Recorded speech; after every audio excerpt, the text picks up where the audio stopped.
אדם שמשחית זרע לבטלה, אז הוא בורא ילדים, ואלה הילדים האלה הם שופטים אותו בשמיים. אלה הם ילדים שבאים להזיק לו בשמיים, בעבר לבושה שיש שם, שזה גיהנום בפני עצמו.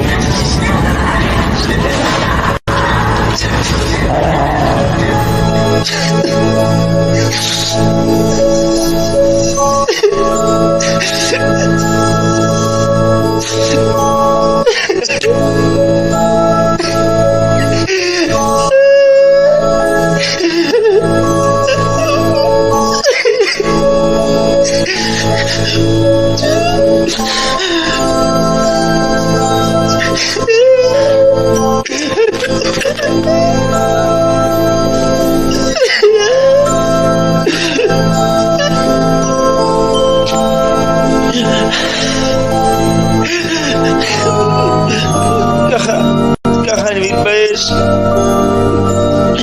אלה הילדים האלה צועקים לי רשע, ימחה שמך מן האדמה. יש שם בושה גדולה בשמיים, שכל הבושה הזאת זה הרבה יותר מגיהנום, הרבה יותר מהכל. האדם שמשחית זרע לבטלה, אם הוא היה יודע מה הוא עושה, אם הוא יודע מה הוא יעבור בשמיים. אני אמרתי את זה, אני לא רוצה שאף אחד יעבור.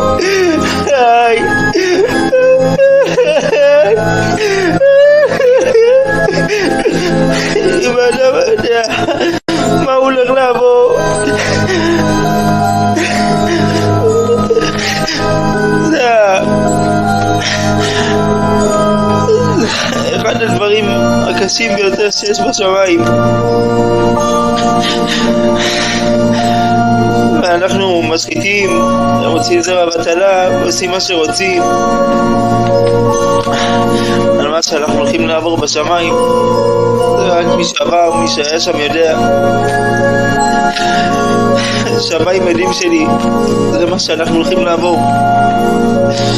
הבושה גדולה מאוד.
Does a person create the most amount of destructive spirits?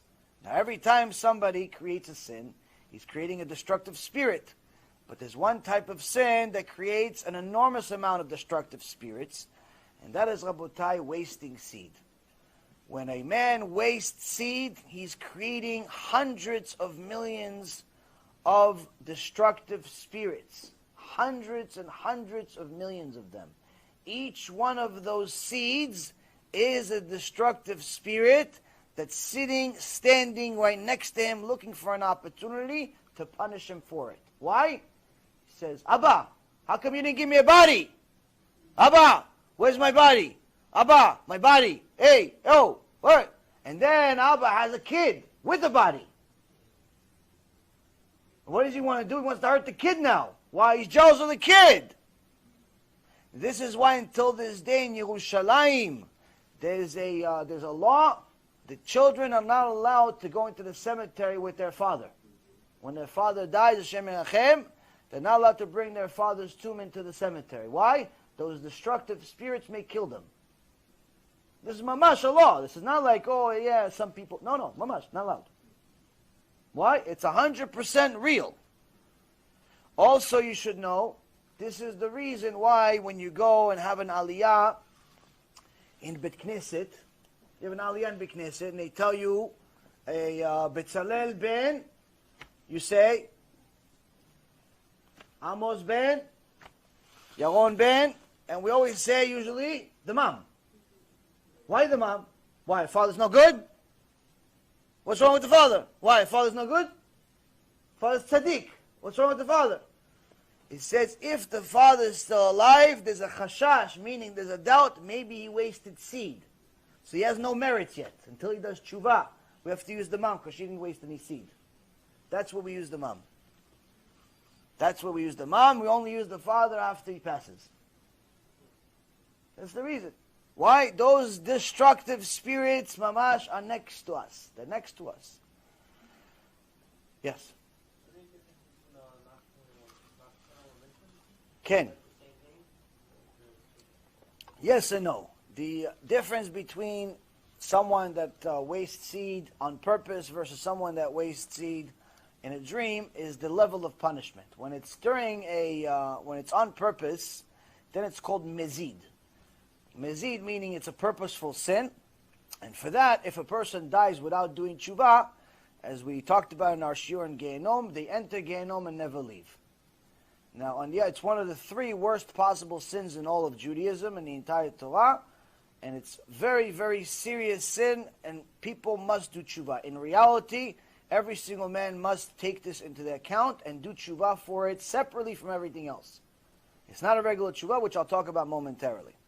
Now, if it's a nocturnal emission, or what they call a wet dream, and there is a sperm that leaves the body during a dream because of some dream that they had, then it's not mezid, it's not a purposeful sin, but nonetheless, it's still a sin. Why?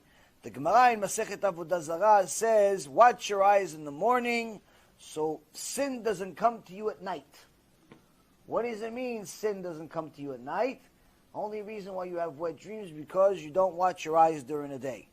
Now, sometimes a person does watch his eyes, but he still has it. Anyone that has done real tshuva for wasting seed, which is a very, very serious and very difficult tshuva, but nonetheless possible, the Rambam himself says it's the most difficult thing in the world to do tshuva for. Most difficult sin. Why? It's very addictive. But nonetheless, it is possible. Hashem did not create a world where you can't do tshuva. He wants you to do tshuva. And He gives you help to do tshuva, like we talked about in the beginning of the shiur. Someone that wants to do tshuva, Hashem helps him. So now, to do tshuva for this usually is a lot of ups and downs in the beginning.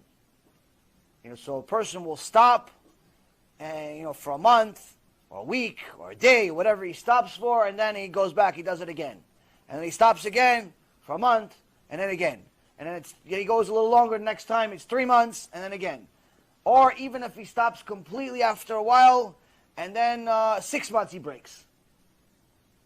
And then again he goes for a year, and then he breaks. Or perhaps he stops completely, but he still has the dreams that end up having a seminal emission. But those seminal emissions during the dream become less and less over time. They become less and less over time as the body itself recovers itself, as the soul recovers itself, and also as the Hashem sees that you're very serious about your tshuva, He helps you more and more. But it's not an easy sin. It's not like Shabbat, for example. We just keep Shabbat and you sleep all day on Shabbat and you're fine. Fixing your brit takes a long time, and a lot of the big chachamim say that's the tikkun ador. That's the main thing to do tshuva for in this last generation. So when someone has a wasting seed during a dream of some type, it's still a sin they have to do tshuva for, but it's not considered mezid. It's not considered purposeful, But it's still considered a sin because it is a result of their actions. Even if it's something you saw 6 months ago. Even if right now you watch your eyes already for 6 months, you still had that dream and it still led to that. Why? It's because of something you saw 6 months ago, or a year ago, or 2 years ago. And until Hashem gives you the siyata d'shmaya to erase it, erase all of that bad stuff from your neshama pretty much, you have to have really serious tshuva. Now, the good news is that doing tshuva for it is very much possible. It just requires a few things. First and foremost, a person needs to understand that Hashem wants you to do tshuva. How do we know? You go to the book of Ezekiel. There's obviously a bunch of different places, but you go to the book of Ezekiel. And Hashem Yitbarach says the following. In chapter 18, verse 32, it says, Ki lo echpotz bamot amet, neum Adonai Elohim ve'ashivu v'chayu. It says, I don't desire the death of a dead person.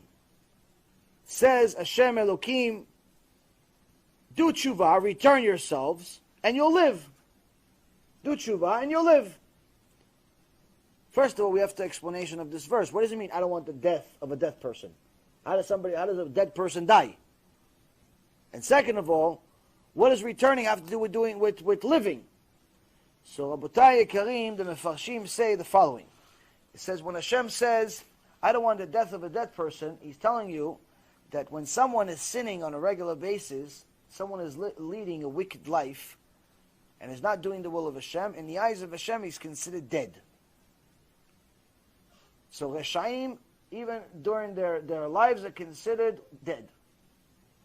Even though they're living, they may be driving, they may be doing a lot of things, but in the eyes of Hashem, they're dead. Why? They have no olam haba. Their life is temporary. So Hashem says, I don't have an interest, I don't have a desire to make the dead person even more dead. Meaning, I don't have a desire to have this guy that's wicked now stay like this and have no olam haba. Let him do tshuva, and he'll live. What do you mean he'll live? He'll live forever with me. He'll have olam haba. This, by the way, is one of the sources. A lot of people ask, what are the sources in the Torah for olam haba? This is one of the many, many sources in the Torah for olam haba, where he says, let him do tshuva and he'll live. Let him do tshuva and he'll live. Now, how do we do tshuva? What's the ingredients? Now, the verse before this explains the key ingredient to doing tshuva. The key ingredient to doing tshuva, especially for wasting seed.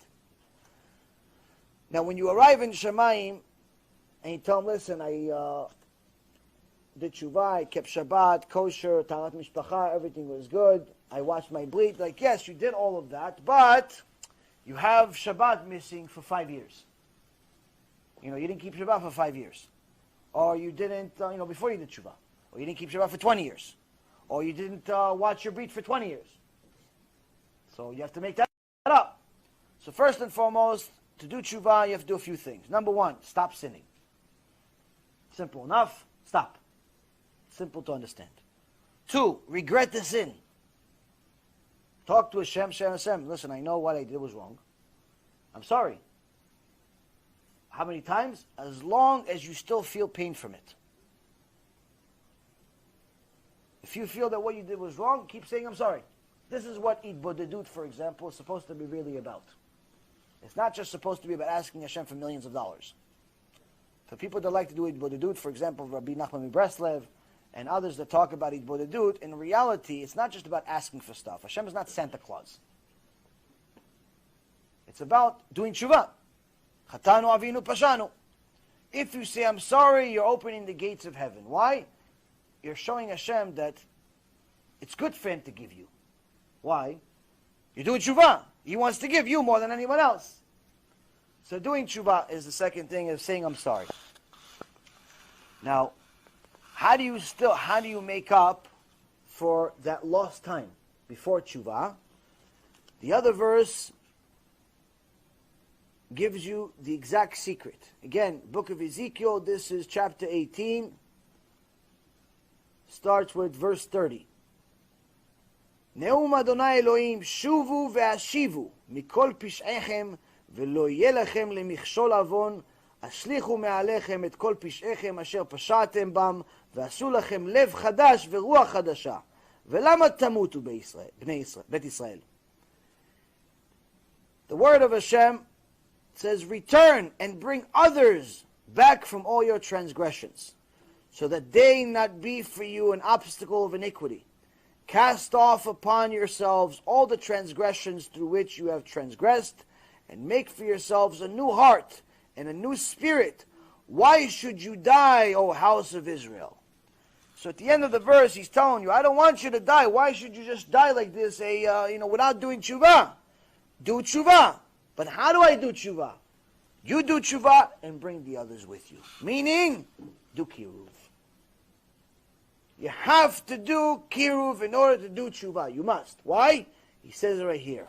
So they are not an obstacle of iniquity for you. What does it mean they're not an obstacle of iniquity for you? A few reasons, a few things. Number one, it could be that one of your things that you did caused other people to sin. Because you are mechalel Shabbat, you brought a few people down with you. A few other people started violating Shabbat. That's number one. If you were immodest, you caused other people to behave that way also. So you have to do it. You have to get them to do tshuva. That's number one. Number two, that's how you make up for that missing ingredient. If you come up to the Shamayim with 5, 10, 20 years of missing Shabbat or missing wasting seed, you haven't watched your breed for 20 years, how do you fix it? Ezekiel the prophet tells you, get somebody else to do tshuva for wasting seed. Get somebody else to do tshuva for Shabbat. Why? Every time they keep that mitzvah, it goes to your credit also. So now every Shabbat for you is 2 Shabbats. Every time he watches his breed, it's like you watch your breed.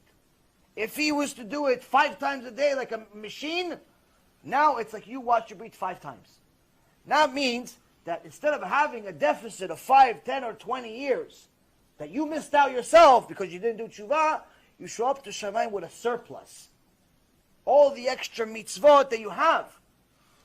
This is why the Chovot HaLevavot, we said it on Sunday, but it's worth repeating again. The Rabbeinu Bachye, almost 1,000 years ago, in Sharei Ahavat Hashem, Perek Vav, he says, even if somebody gets to such a high level to fix his own neshama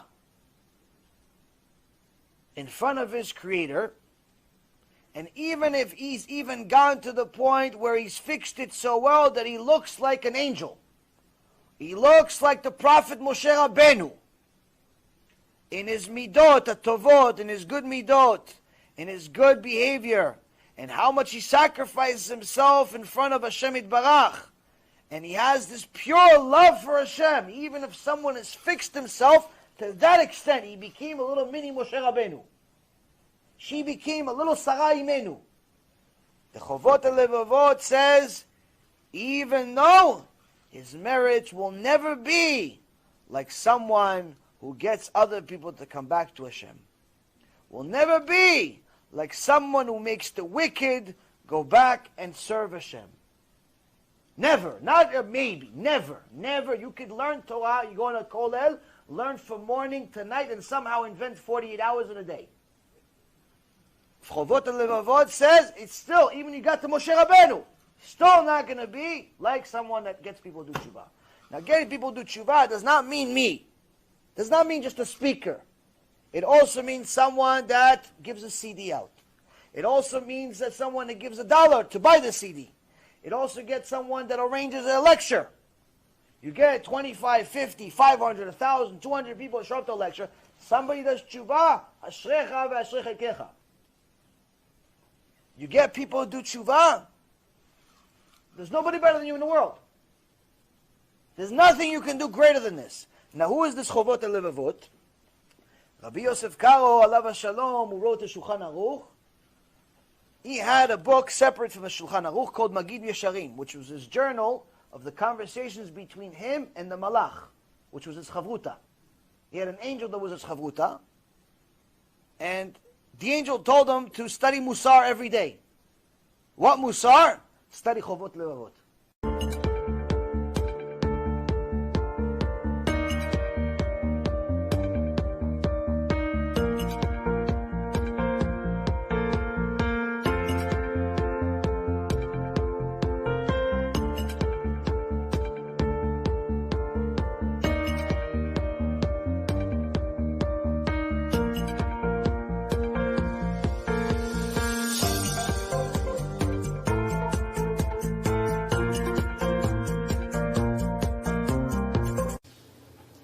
Time to stop.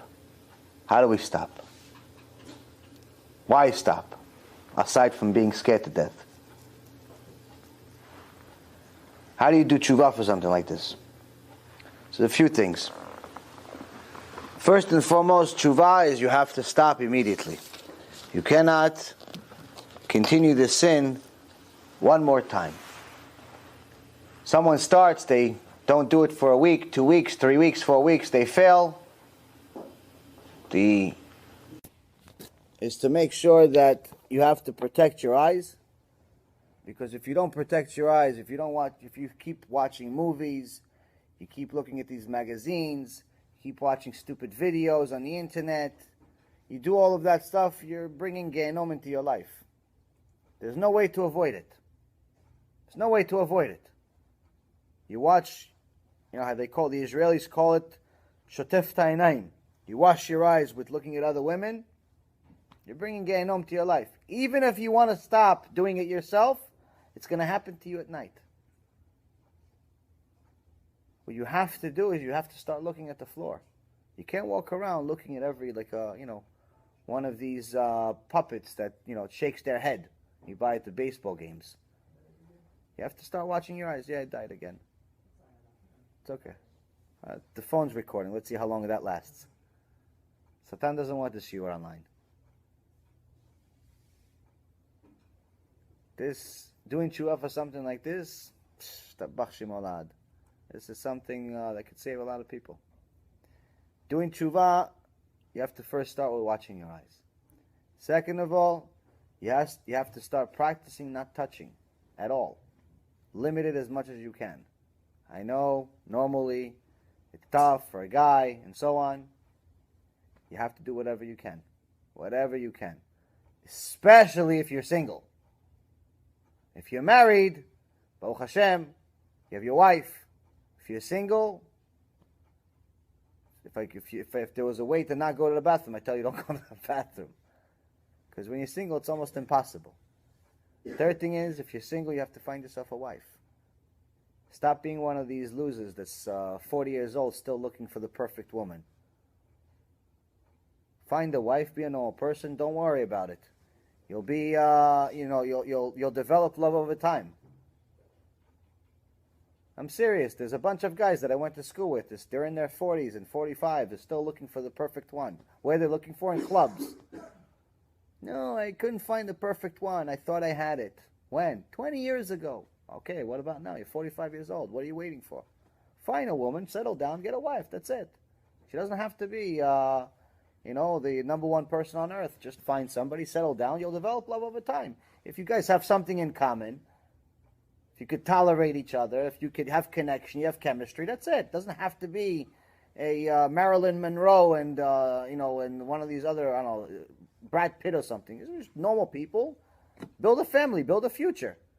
Just have something in common. That's it. It doesn't require this shidduch crisis that we have today. It's all because we can't watch our eyes. The men can't stop looking at immodest women, so they think that the tzadikah that just came from Bet Yaakov is supposed to look like the prostitute he saw in the mall. And the woman, unfortunately, some women are very materialistic. Why? Because they watch TV, they look at these magazines, they see that all these celebrities have this and that, so the guy's chasing money so he can keep up with the girl's expectations, and they both drive each other crazy. There shouldn't be a shidduch crisis. There's plenty of men, there's plenty of women. I have every single day someone asking me if I have a shidduch for them. How could it be? There's guys that want shidduch, there's girls that want shidduch. What, you can't meet each other? What's the problem? Find yourself a wife. If it's not because of anything else, it's to stop this sin. Stop this sin. I'm telling you, it's such a horrendous sin. I had a lot of health problems. Anyone that wants to know my personal story, you can watch last night's shiur. It's online. Bezrat Hashem will be online tonight. I know suffering. One thing I understand is suffering. I had many, many years of suffering. Pain and screaming and surgeries and pills. All types of wonderful suffering. Baruch Hashem. I know what suffering is. I'm an expert in suffering. You want to know what Gehenom looks like? I could tell you. In this world, not the other one. I know what it looks like. I know what suffering is. You don't want it. You don't want suffering. It's a nightmare. You got to get yourself a wife. It's number 2. If you don't have a wife, get yourself a wife. Work on it. Work on it. Has to become, aside from learning Torah, has to become number 1. Number 3, just as the Rambam says, only type of people that waste seed, spend their time on this stuff, are people that are empty-minded. They have no chokhmah. They have nothing in their head, so they're bored to death. And boredom leads to sin, like Shlomo HaMelech told us. Can't be bored, can't find yourself bored. What do? You got to go learn Torah. Stop being a batlan, doing nothing with your life. Watching sports is boredom. Watching television is boredom. You can watch TV for 9 hours and not even realize 9 hours passed. Because your neshama went to sleep, your body is just dead. Nothing happens. It's the shell, whether the guy died or he lived, whether the team won or not, it doesn't affect your life. You're just wasting your life. You got to spend time developing your neshama, developing your brain. Ari HaKadosh here says, you want to rectify all the seed that you wasted? You have to sweat for mitzvot. Because each drop of sweat that comes out of your body due to a mitzvah is fixing one drop of seed that came out of your body. So in Simchat Torah, you should be the guy that runs around and sweats his eyes out with the Torah, celebrating for the mitzvah. You're supposed to be happy. Run around, have a good time. If it's hard in the kollel, you should study even extra. Hard in yeshiva, study extra. Sweat doing a mitzvah. Literally sweat. Because each one of them is mamash helping you out. Most important thing is you have to learn difficult Torah. Learning nice tipuret tzadikim, listening to a nice story, yeah, it's fine, it's good, it's not bad. But for this sin, you have to choose your suffering. There's 2 types of suffering as far as this tshuva. It's either suffering by your choice, or suffering that's not your choice. So it's either you force yourself to learn difficult Gemara and pretty much to the point of ripping your hair out of your head and struggling at 1:30 in the morning, instead of going and get 8 hours of sleep, you only got 5 because you struggled to learn some Torah. Or Hashem's going to give you different suffering. You don't want that suffering. You have to struggle. That's what Amal B'Torah is. Im bechukotai telechu. Or Chaim, one of his 42 pirushim, says, Im bechukotai means Amal B'Torah. Means difficult Torah, learn Torah. That's difficult, that's not easy. The Midrashim, it's nice. Sipuret Tzadikim is nice. Little tape here, a little CD there, it's all nice. But if it's easy for you, it's not going to fix the sin. It's good for Torah, but not enough if you have the sin like when